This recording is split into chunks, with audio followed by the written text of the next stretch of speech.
Pasca gelombang pasang di pantai selatan Sukabumi yang mengakibatkan banjirop melanda sejumlah pemukiman warga di wilayah Kecamatan Pelabuhan Ratu, Kabupaten Sukabumi pada Jumat 15 Maret 2024 lalu. Menyikapi adanya puluhan warga terdampak banjirop di pesisir pantai Cipatuguran, Kecamatan Pelabuhan Ratu, PLTU Jabar 2 Pelabuhan Ratu turut menyumbang bantuan logistik berupa 165 paket sembako kepada warga yang terdampak banjirop yang merusak sejumlah warung dan pemukiman warga. Sumbangan tersebut berupa paket sembako yang dibagikan di Kampung Cipatuguran, RT 2 RW 21, Desa Jayanti, Kecamatan Pelabuhan Ratu, Kabupaten Sukabumi. Administrasi PLTU Jabar 2 Pelabuhan Ratu, Asmadi, menjelaskan, sejumlah bantuan tersebut merupakan bentuk kepedulian kepada sesama dan tanggap bencana dari PLTU Pelabuhan Ratu terhadap warga yang terdampak akibat banjirop yang menerjang pemukiman warga beberapa hari lalu. Pihaknya menyediakan bantuan yang sangat dibutuhkan bagi masyarakat yang terdampak. Langkah tersebut diambil sebagai bentuk upaya nyata kepada masyarakat dengan cara memberikan bantuan sebanyak 165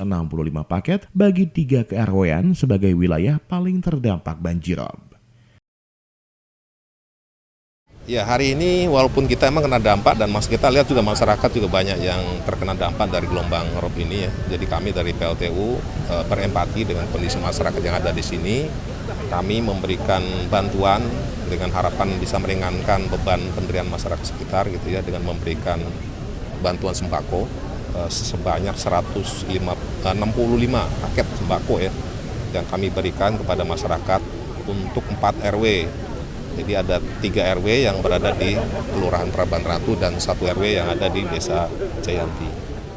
Dari Kecamatan Pelabuhan Ratu, Kabupaten Sukabumi, Indra Sofyan, Tim Liputan MGS TV melaporkan.